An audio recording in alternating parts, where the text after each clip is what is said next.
It was a winter morning in 1942. The radios inside a quiet Washington, D.C. office pulsed with faint static, a soft, endless whisper from across the Atlantic. To most, it was meaningless noise, but to one woman standing over the receiver, pencil in hand, that static carried the voice of an empire. Somewhere in that invisible chaos, Hitler's spies were speaking, coded, precise, and certain that no American could ever hear them. Elizabeth Smith Friedman leaned closer to the sound. She wasn't a soldier, nor a uniformed officer, yet the war had come to her desk, hidden inside letters and numbers scattered through radio waves bouncing between continents. For days she'd been staring at patterns that refused to make sense.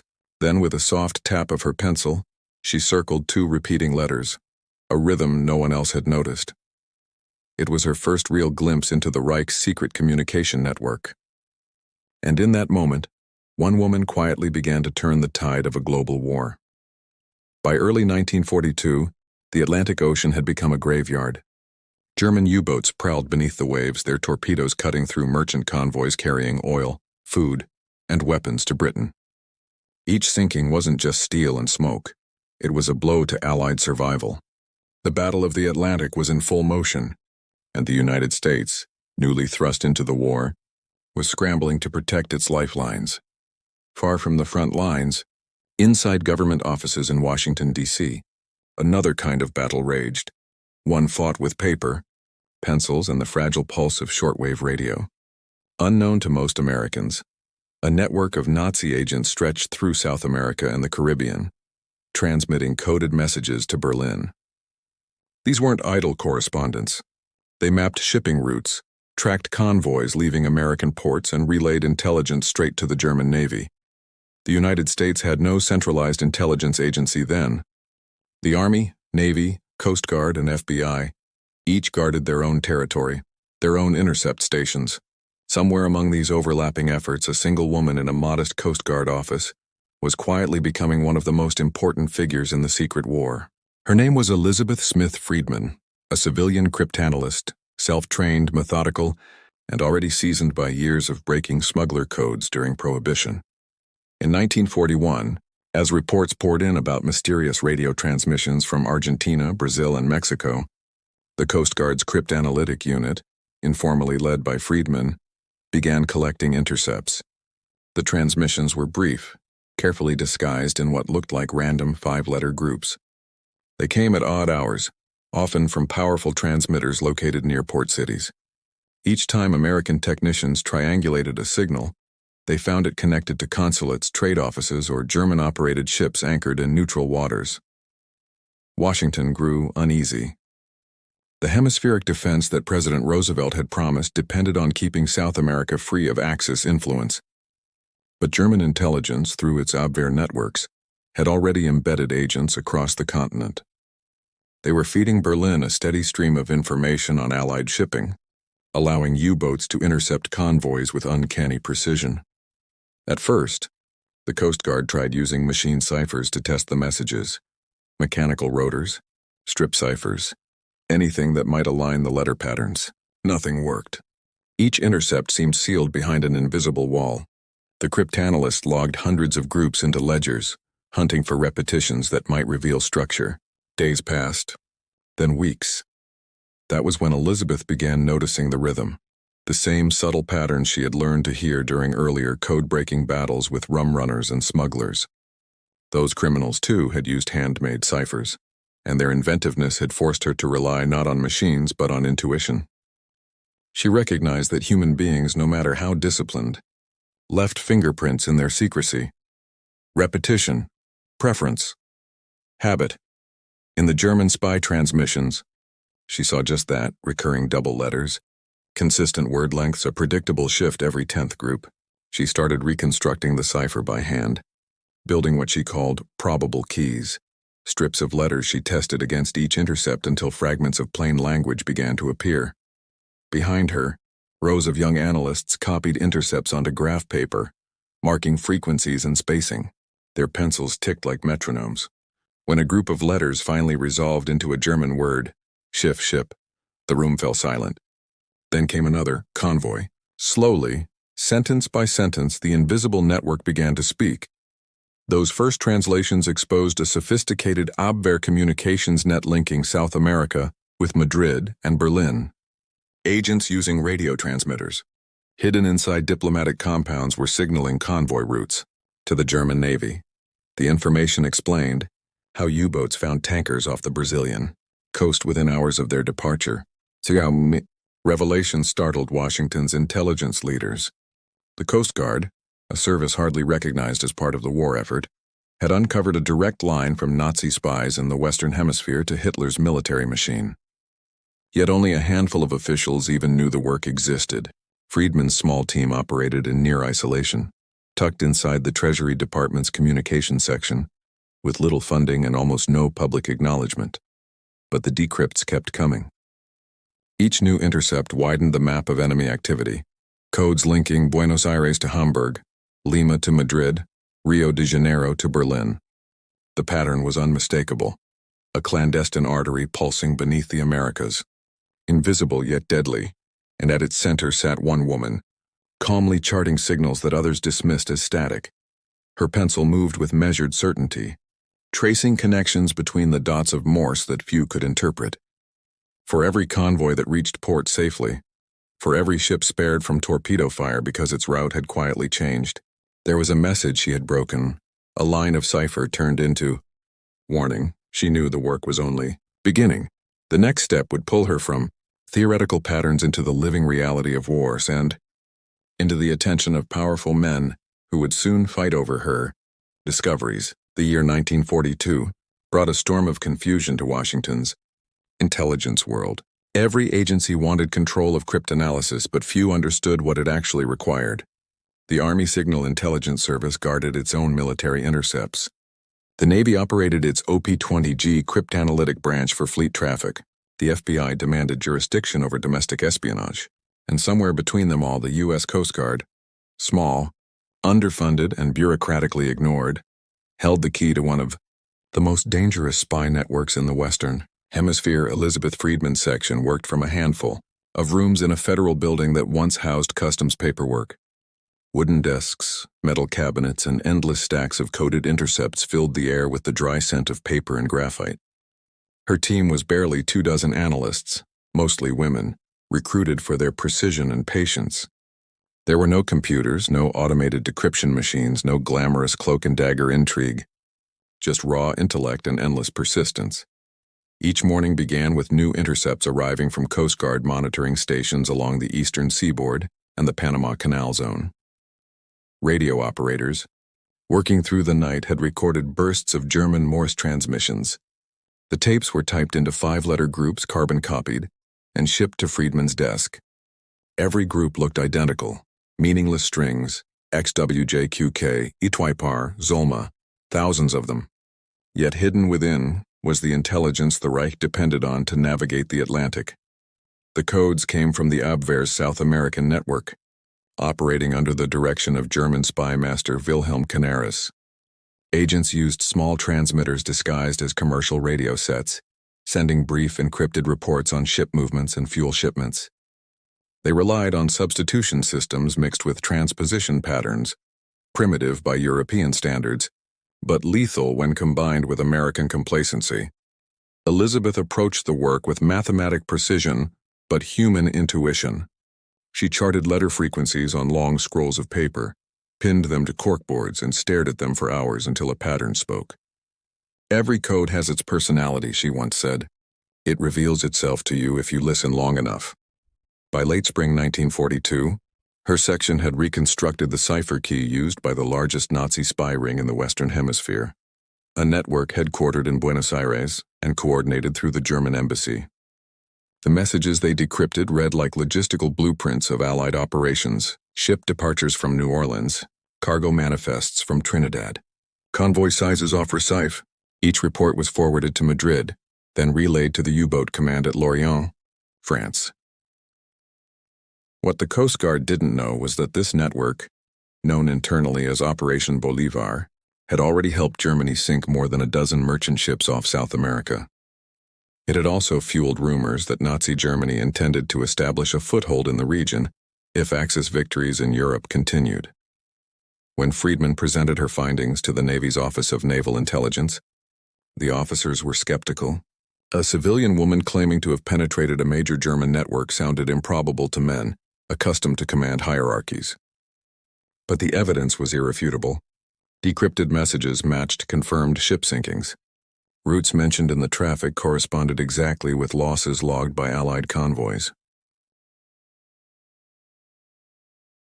The Navy authorized deeper investigation. Working quietly with British and Brazilian intelligence, Friedman's team tracked call signs, transmission frequencies, and code patterns across the hemisphere. Within weeks, they identified radio stations in Argentina, Chile, and Uruguay, all linked by the same cipher. The breakthrough drew new attention, and with it, new complications. The FBI, anxious to assert control over domestic and hemispheric security, demanded the Coast Guard hand over its intelligence.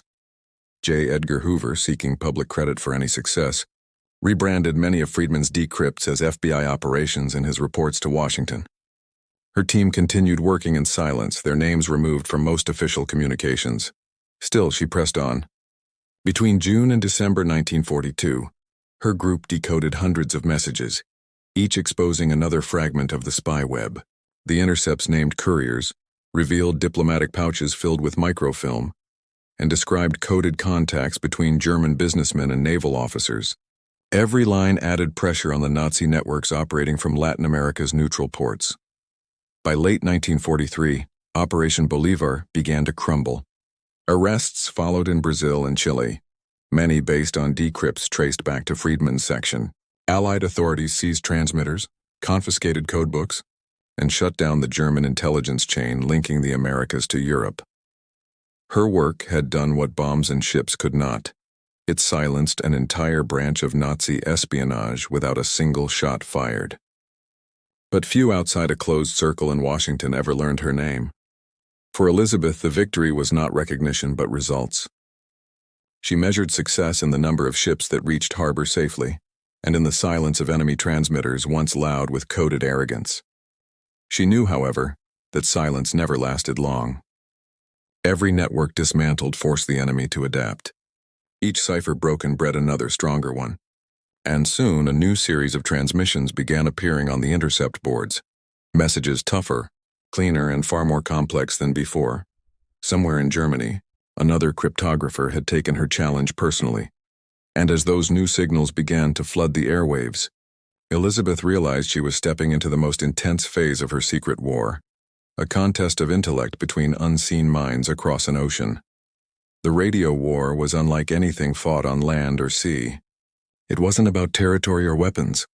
It was about perception, the ability to see patterns in chaos before the enemy did. And in that invisible arena, Elizabeth Smith Friedman had become America's quiet commander. She never looked the part of a wartime operative. A slight, composed woman in her 40s, she dressed modestly and spoke with the calm precision of a teacher. Yet beneath that calm was steel. The work demanded emotional endurance few could sustain.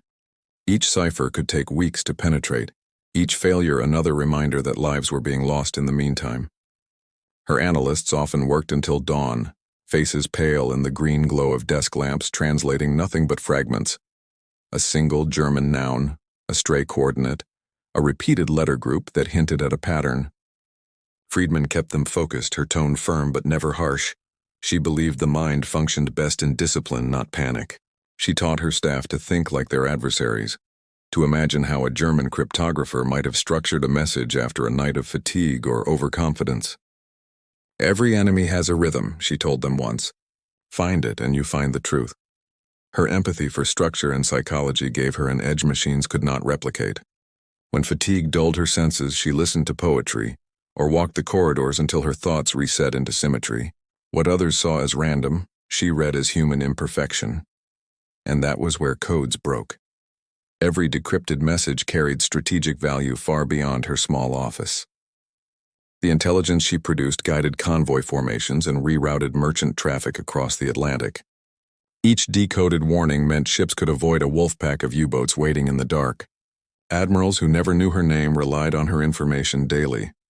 When her section uncovered plans for German agents to sabotage Allied supply depots in South America, The Coast Guard forwarded the evidence directly to local governments.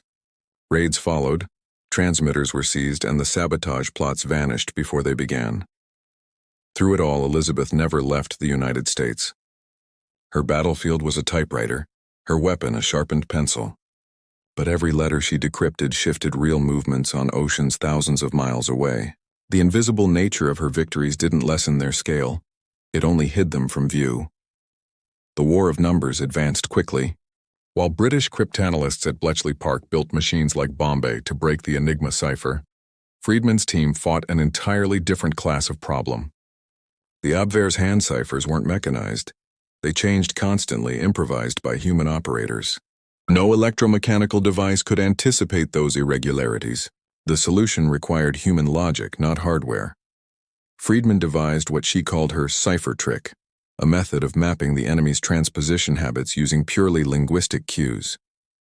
By counting letter intervals, cross-referencing frequency tables, and plotting probable plaintext alignments, she could reverse-engineer the pattern of the encryption grid. It was slow, almost surgical work, but when it succeeded, it didn't just decode a message, it dismantled an entire system. The Coast Guard's cryptanalytic reports soon included full message reconstructions with exact cipher keys, annotated by her in neat handwriting. One report in late 1942 revealed that a diplomatic clerk in Buenos Aires had been sending false shipping coordinates to lure Allied convoys into ambush zones. The information reached the Navy in time. Convoys rerouted and multiple sinkings were avoided. Her cipher trick had transformed a static desk job into active warfare. Every new method she devised became a weapon, silent, mathematical, but lethal in effect. Friedman's section had no public motto, no flag or medal ceremony. Yet in the quiet of that Washington office, they were shaping outcomes across half the world. She reminded her staff that every successful decrypt wasn't just a technical triumph, but a moral one. Each message we read means someone's son might come home, she said once, almost to herself.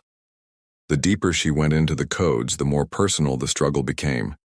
Each breakthrough was followed by an immediate countermeasure from Berlin. It was a duel of invisible minds, analysts versus cryptographers, both unseen, both relentless. Her instincts told her the enemy had grown cautious. The Abwehr was fragmenting under internal suspicion, and its communications bore subtle signs of panic. Transmission lengths shortened. Cipher indicators changed daily. Call signs disappeared overnight. But the panic itself left clues, and Friedman knew how to read fear between the letters.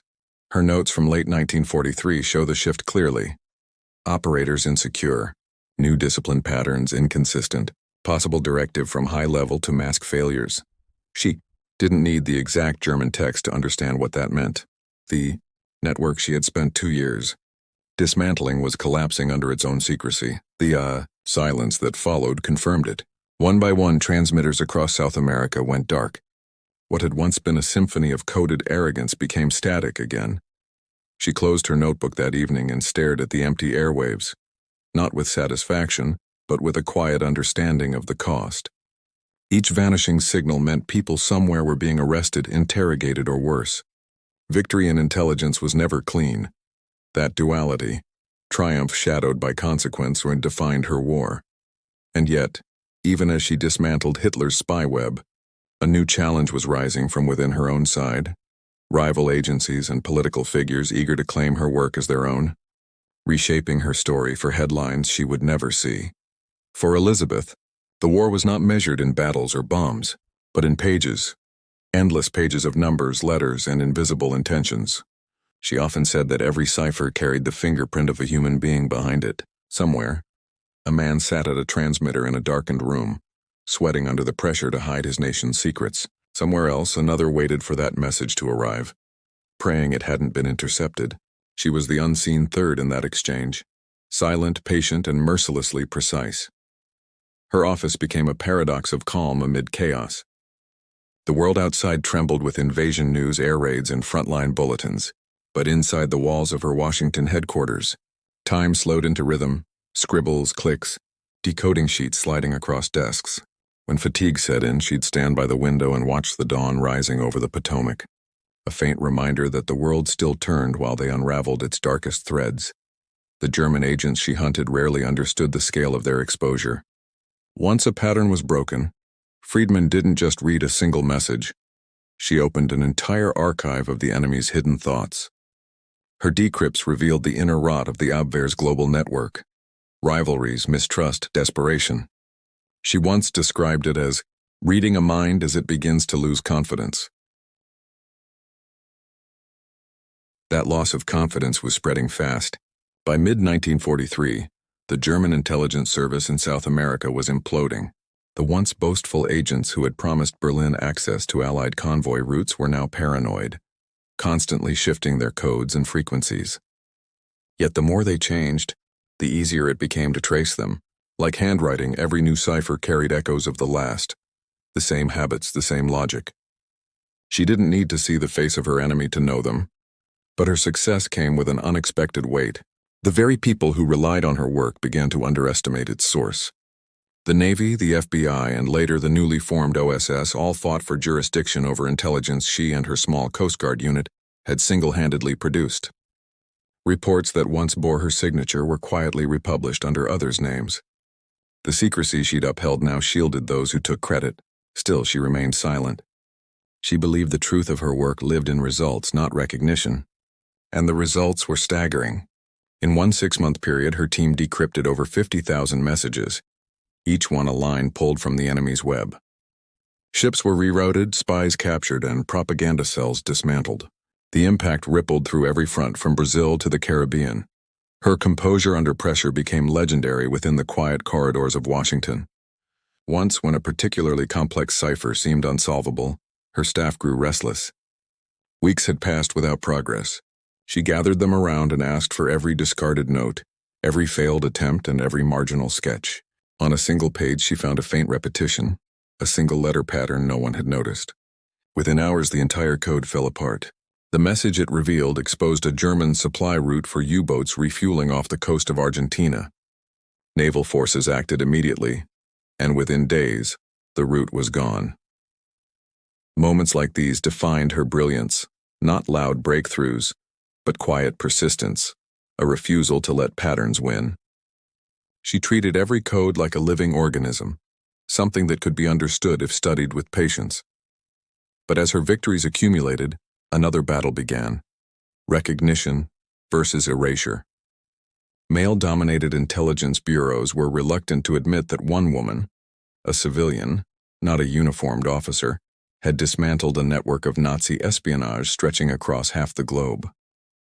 Her reports were absorbed into bureaucratic channels stripped of name and credit. The files that once carried her handwriting began to return stamped Classified War Department. Even her husband, William Friedman, who himself was a renowned cryptologist working for the Army Signal Intelligence Service, watched her growing isolation with quiet frustration. He admired her strength, but he knew what the war machine did to those who didn't demand credit. She never demanded, she only worked, and work was all she needed. Each intercepted signal was another chance to strike without firing a shot. Every code cracked was a battle won without bloodshed. It was victory by intellect and in a war drowning in brutality. That mattered. By 1944, when Hitler's intelligence operations in the Western Hemisphere had effectively collapsed, Elizabeth was already moving on to more advanced intercepts. Messages between German high command and agents still hiding under neutral covers. The Abwehr's once proud encryption protocols had become desperate improvisations. The cracks she had created now split the entire system. It wasn't just about secrecy anymore, it was about identity. The Nazis had built their intelligence networks on the illusion of control, on the belief that their systems were unbreakable. Every message Friedman deciphered dismantled that illusion piece by piece. She had not only broken their codes, she had humiliated their myth of invincibility. But for all her success, her name never reached the headlines. No medals, no photographs, no public honors. Her work remained locked in government archives for decades, buried under the weight of classified history. And she accepted it quietly, believing that the purpose of war work was not fame, but peace.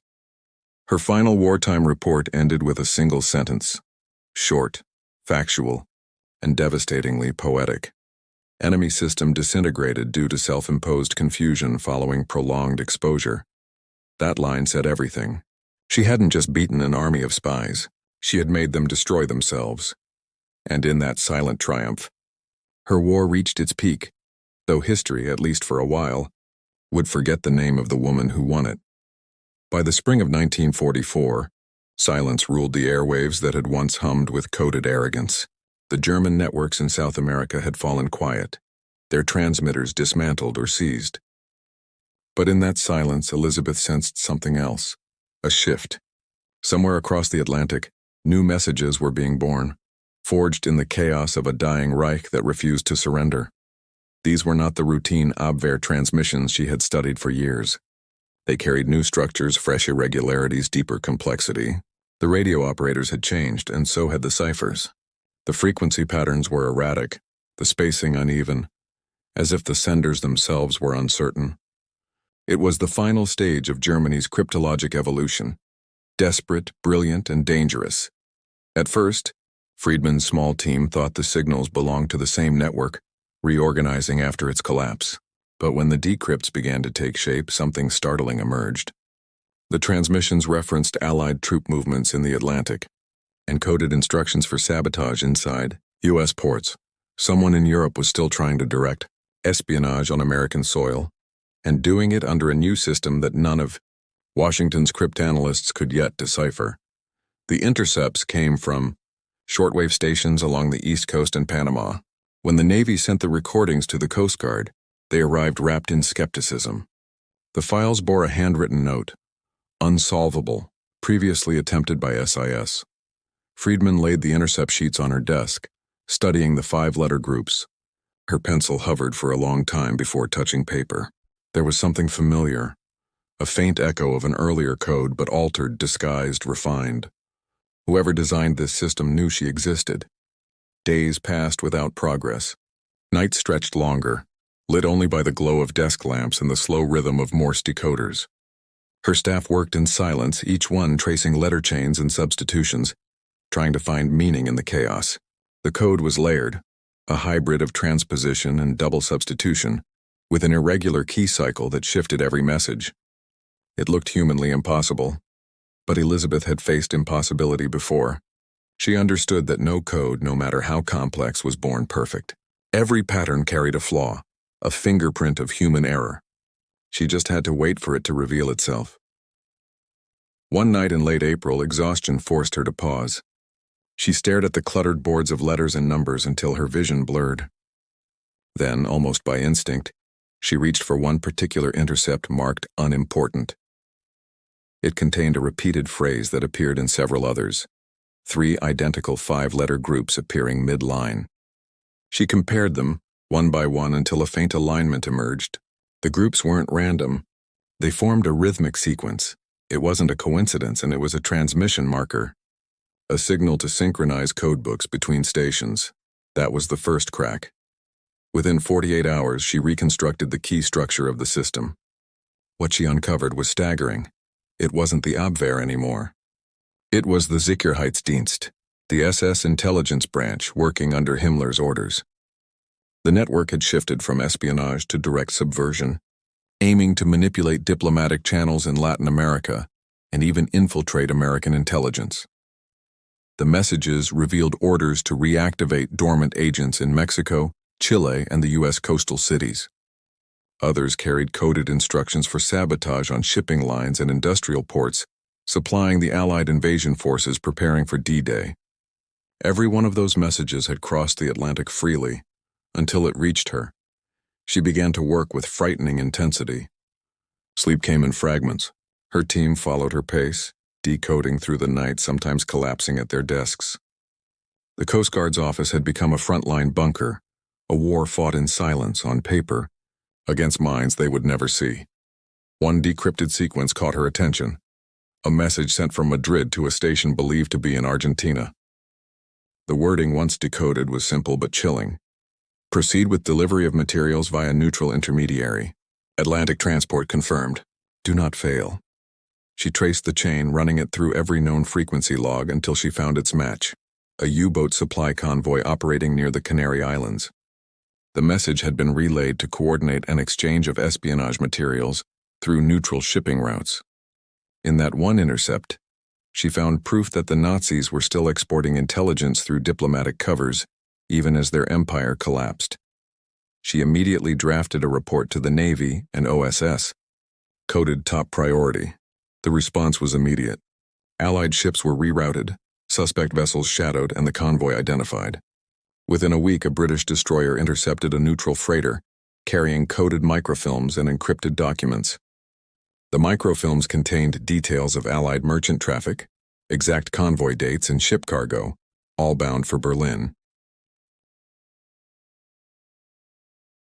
That success broke the final veil of secrecy around the Reich's intelligence remnants. The messages that followed, once decoded, painted a picture of panic in the Nazi hierarchy. German handlers demanded silence from their agents. Others tried to burn their codebooks or destroy transmitters before the Allies arrived. But it was too late. The network had been bled dry. The greatest irony was that, as Germany's armies collapsed under the weight of Allied divisions, Elizabeth Friedman, a civilian woman in a modest Coast Guard office, was dismantling what remained of Hitler's last global communication line. Every intercept she cracked was a wire cut from the Reich's body. By May 1945, as Berlin fell and the war in Europe ended, her office was still receiving the occasional faint signal, a lonely burst of static from an abandoned transmitter somewhere in South America. It would appear, sputter through a few broken letters, then vanish into silence. When that final signal came, Elizabeth listened in the dim radio room, eyes fixed on the receiver's dial. The letters faded into nothing.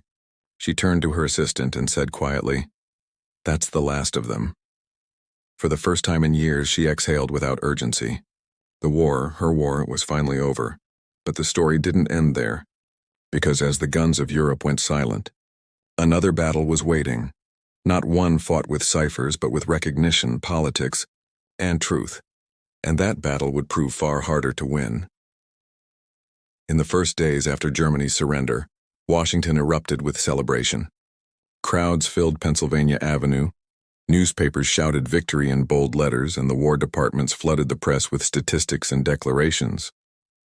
But in the quiet rooms of the Coast Guard headquarters, there was no music, no champagne, just filing cabinets overflowing with the invisible history Elizabeth Friedman had written in code. Her office was already being dismantled. Orders came from higher up, all wartime cryptanalytic records to be classified and sealed under Navy authority. Her team, exhausted and unacknowledged, watched as couriers carried away boxes of intercepts, worksheets, and final reports. Years of labor, thousands of decrypted messages that had turned the tide of espionage, disappeared into storage vaults. The men who came to collect them didn't even know whose hands had created the victories they were locking away. For Elizabeth, it was a strange silence. She had spent years listening to enemy voices through static, learning their rhythms, their arrogance, their desperation. Now there was nothing. No messages to break, no frequencies to monitor, no war left to win. Only the faint hum of bureaucracy replacing the pulse of conflict. Then, in that uneasy quiet, came the second betrayal. In June 1945, newspapers across America ran headlines praising the FBI for breaking Nazi spy rings in the Western Hemisphere. The articles described coded intercepts, secret transmissions, and the dismantling of German networks, all the operations that had been born from her office. Her name was nowhere to be found. The reports credited a coordinated intelligence effort led by J. Edgar Hoover's men. It was not malice that silenced her, but politics. The war had ended, and Washington was already rearranging its heroes for peacetime. The Coast Guard's cryptanalytics section was too small, too obscure. The FBI, meanwhile, needed victories to justify its growing reach. Elizabeth's work, the real work, vanished beneath their public triumph. Her husband, William, still working in Army cryptology, saw the injustice clearly. He wrote to her superiors demanding acknowledgement, but they refused.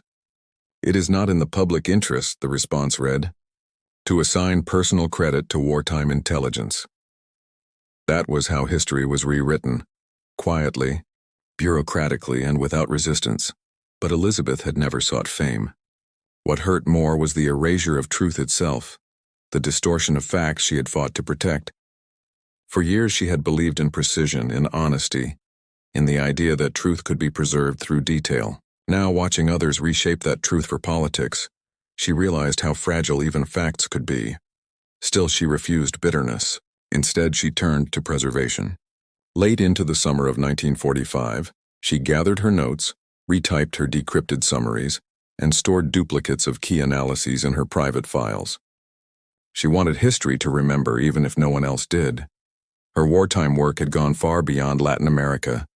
Few knew that she had also assisted in breaking codes used by German agents operating through neutral embassies in Washington, intercepting communications between diplomats who secretly served as conduits for Nazi intelligence.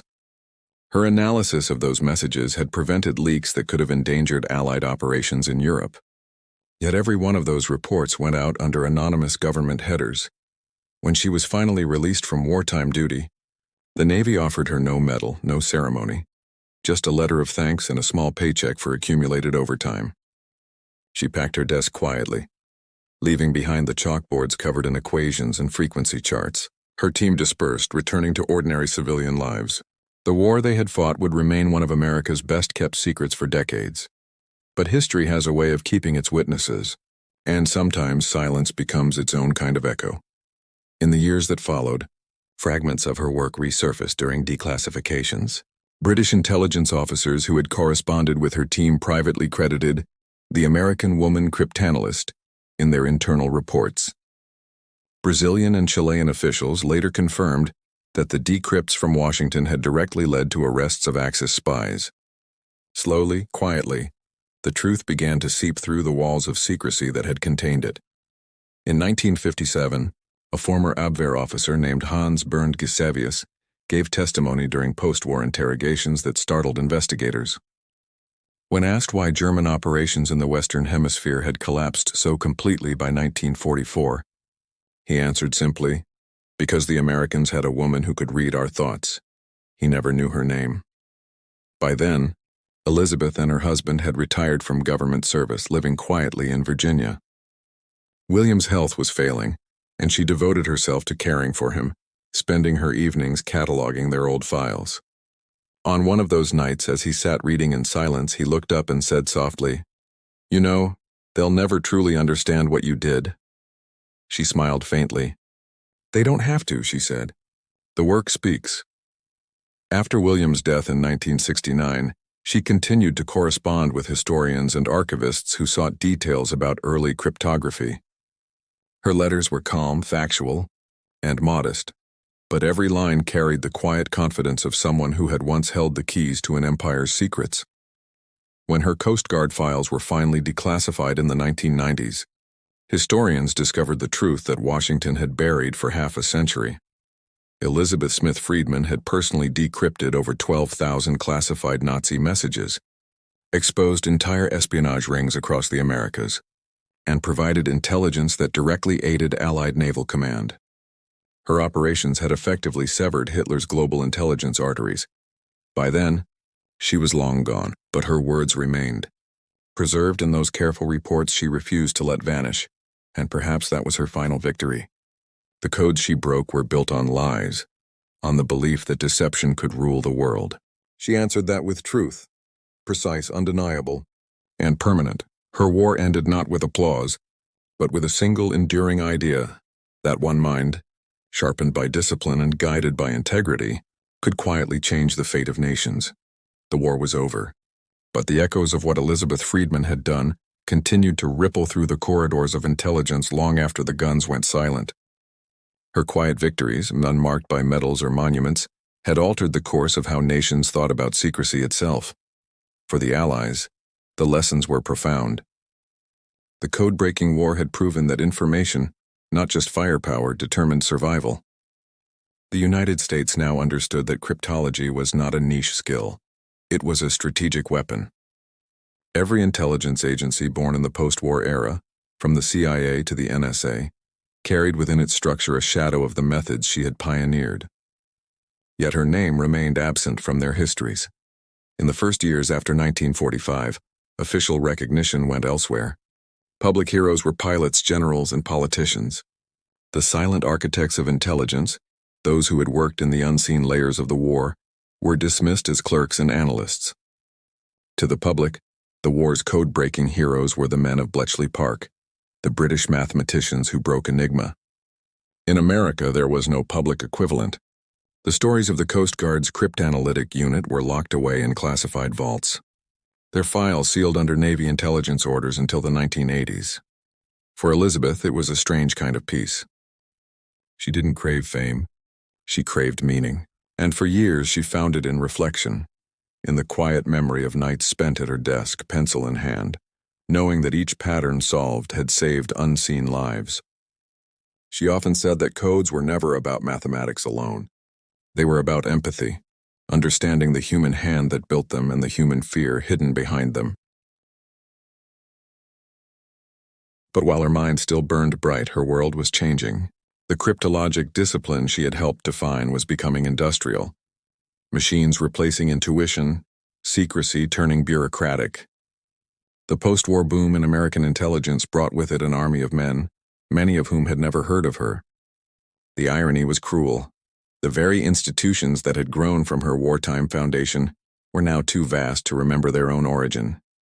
Yet fragments of her legacy found their way into unexpected places. When the National Security Agency was established in 1952, several of its early procedural manuals included analysis models and step-by-step cipher techniques derived directly from Coast Guard methods, work she had written. Those who studied cryptology in later decades unknowingly learned from her, and even though she never stepped onto a battlefield, her impact on military success was measurable. During the war, her decrypts had led to the dismantling of the Enrique Wolf spy ring in Argentina, the exposure of Operation Bolívar across Brazil and Chile, and the interception of over a dozen U-boats operating under diplomatic cover. Each case reduced enemy reach, tightened Allied control of the Atlantic, and saved untold lives in the shipping lanes. In 1944 alone, her decrypted reports allowed Allied command to reroute over 30 convoys away from zones targeted by Axis agents. Merchant sailors who never knew her name survived because of her pencil strokes. She had turned invisible radio waves into the most effective defense system in the Western Hemisphere.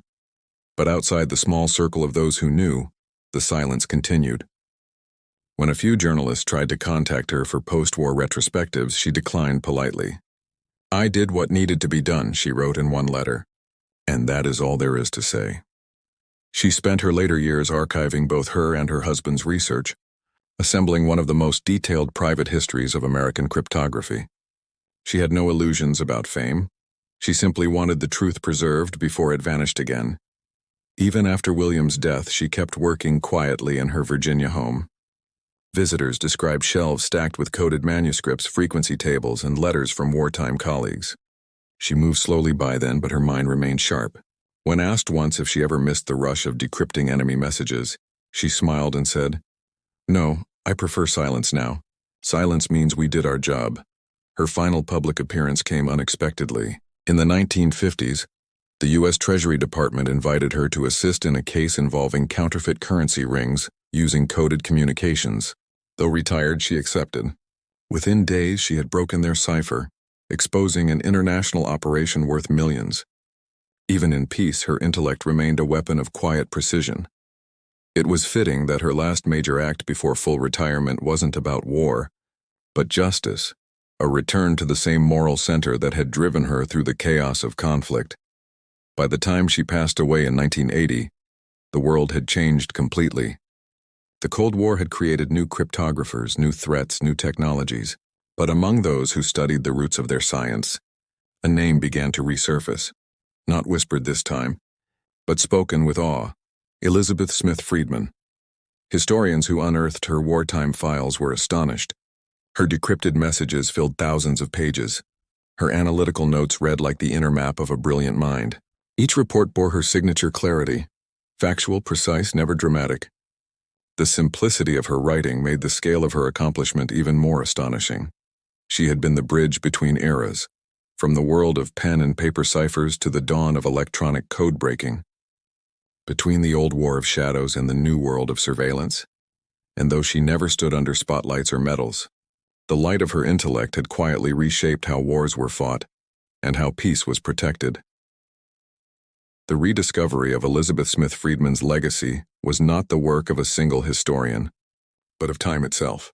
As the Cold War receded and classified archives opened, the magnitude of what she had accomplished began to surface piece by piece, like fragments of a hidden mosaic long buried under bureaucracy.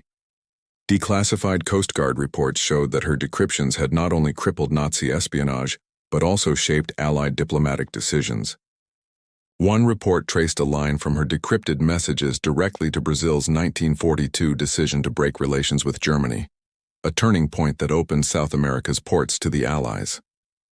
Another showed how her analysis of coded merchant shipping data had allowed the U.S. Navy to tighten its Atlantic defense perimeter. She had changed the map without ever leaving her desk, yet, even as her name finally entered public record, her story carried a quiet sadness. The woman who had broken Hitler's codes had lived and died without seeing the world acknowledge her war. Her wartime achievements had been classified for 40 years, too long for the generation that had known her to celebrate her in life. But truth, like the codes she once cracked, has a way of re-emerging. In the 1990s, researchers began connecting her reports with historical naval records. The matches were exact. Each decrypted message corresponded to events once thought to be coincidences. The capture of Axis agents in Buenos Aires, the interception of diplomatic pouches carrying microfilm, the sudden disappearance of U-boats in mid-Atlantic. What historians realized was stunning. These weren't coincidences at all. They were the invisible fingerprints of her work. By the early 2000s, her name appeared in military journals, Coast Guard archives, and academic studies of cryptology. She was no longer a hidden footnote. She was the foundation. Institutions that had once forgotten her now honored her. The NSA quietly added her name to its Cryptologic Hall of Honor in 1999, a formal recognition, decades overdue. At the ceremony, an archivist read aloud from one of her old wartime notes.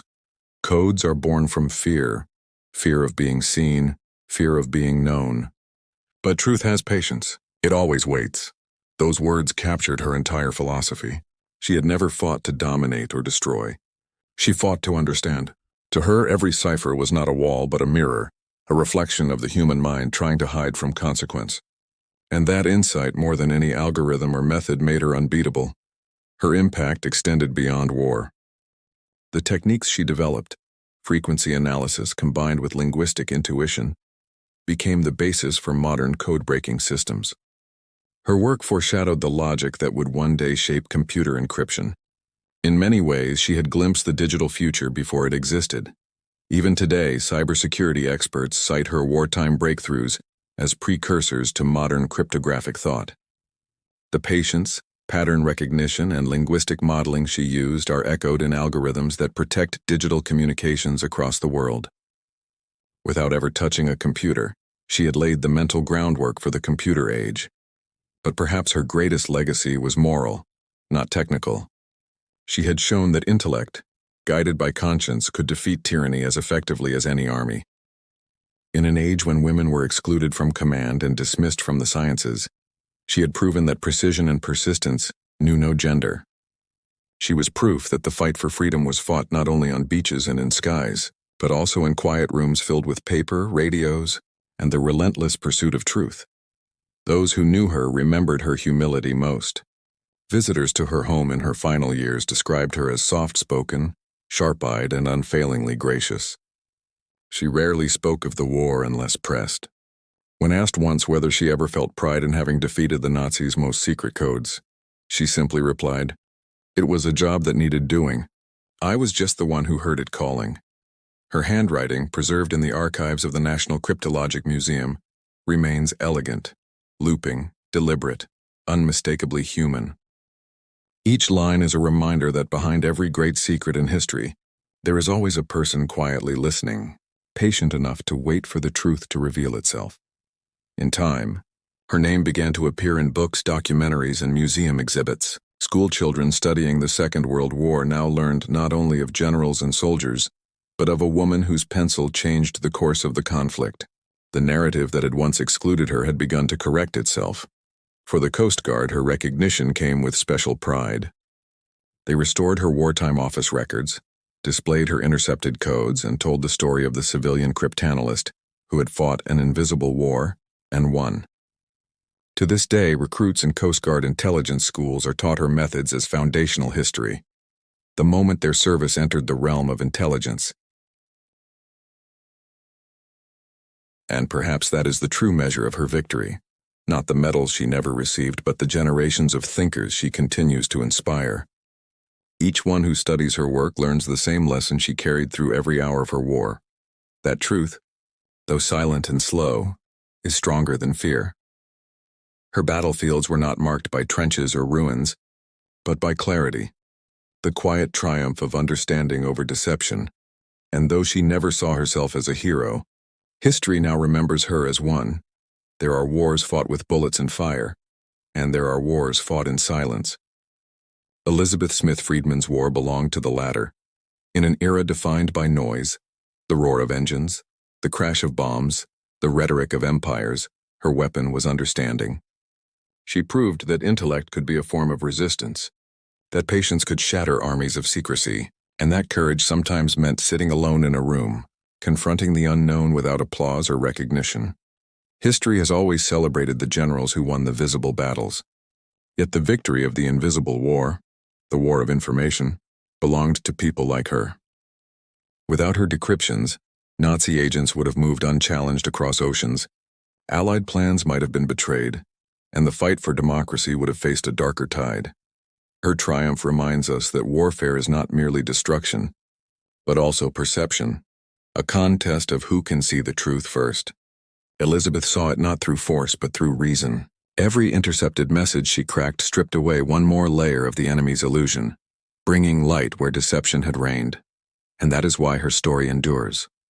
It is not about fame or reward, but the endurance of integrity, the belief that knowledge and honesty can shape the fate of nations. She did not need medals to confirm her place in history. Her legacy lives in the encrypted world we now inhabit, where every secure communication, every algorithm protecting freedom of speech, carries echoes of her first ciphers scratched by hand in wartime Washington. She taught the modern age a timeless lesson, that truth has no uniform and courage has no gender. Her legacy is not carved in marble but written in code, hidden in the silent rhythm of signals and patterns that still guard the world she helped protect. And in that silence, beneath the hum of machines and the pulse of data, her story continues to whisper, that even in the darkest hours of history, one clear mind can hear what others cannot. And in listening can change the world.